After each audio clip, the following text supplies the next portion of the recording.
The best Ohioans of all time, Tecumseh.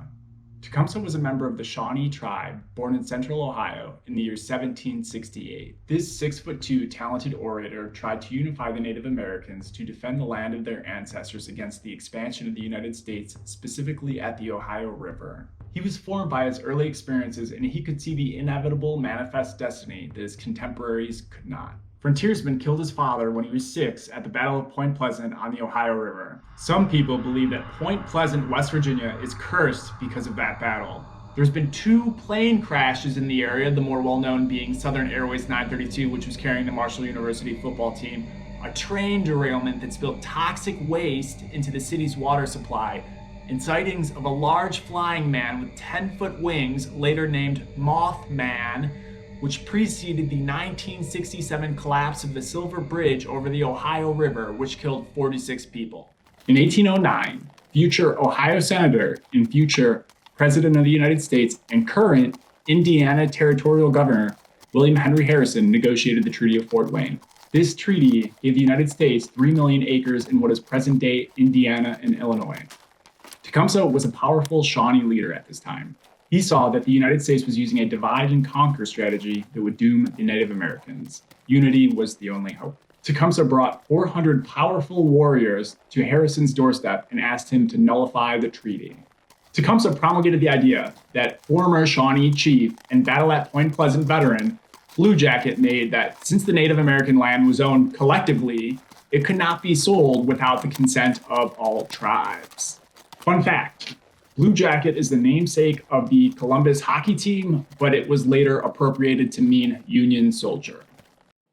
An excerpt from one of Tecumseh's speeches. Brothers, we are friends. We must assist each other to bear our burdens. The blood of many of our fathers and brothers has run like water on the ground to satisfy the avarice of the white men. We ourselves are threatened with a great evil. Nothing will pacify them but the destruction of all red men. Brothers, when the white men first set foot on our grounds, they were feeble. They could do nothing for themselves. Our fathers commiserated their distress and shared freely with them whatever the Great Spirit had given his red children. They gave them food when hungry, medicine when sick, spread skins for them to sleep on, and gave them grounds that they might hunt and raise corn. Brothers, the white people are like poisonous serpents. When chilled, they are feeble and harmless, but invigorate them with warmth, and they sting their benefactors to death. The white people came among us feeble, and now that we have made them strong, they wish to kill us or drive us back, as they would wolves and panthers.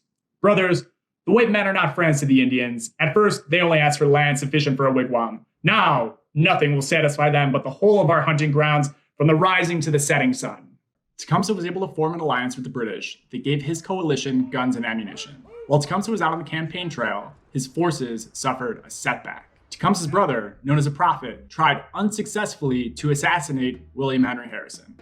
After the attempt went awry, confusion set in among the mixture of tribes camped together. An attack ensued, but the Native Americans ran out of ammunition and retreated. In 1812, President James Madison declared war on the British, hoping to swipe up Canada while the British were busy dealing with Napoleon. This was the last best chance the Native Americans had. If you were brought up in the United States, you were taught that the US won the War of 1812. If you were brought up in England, you were taught that the War of 1812 was a footnote where the British burned Washington, D.C. and solidified their position in Canada. The clear losers in the War of 1812 were the Native Americans. Tecumseh died on October 5th, 1813, at the Battle of the Thames in modern-day Canada. He was 45. Tecumseh's legacy is that of courage, strong will, and unity. He's a national hero in Canada. He's a leader who faced cultural annihilation and fought his best fight to preserve his civilization. Many people know his name by way of another great Ohioan, Commanding General of the United States Army, William Tecumseh Sherman, whose hard war tactics allowed our Union to stay intact. Tecumseh's nemesis, William Henry Harrison, later became president. He died 31 days into office after a cold and rainy inauguration day. Most historians consider him to be the worst president of all time. Truth be told, the Native Americans never really stood a chance. They had fewer and worse crops to choose from, limiting their ability to form agrarian societies, poor choice in animals to domesticate, and most importantly, they were decimated by the diseases brought to the New World. Some estimate that 95% of the indigenous population was wiped out. For better or worse, advanced civilization has come to Ohio. It is important that we treasure the legacy and spirit of great people who once lived here, like Tecumseh.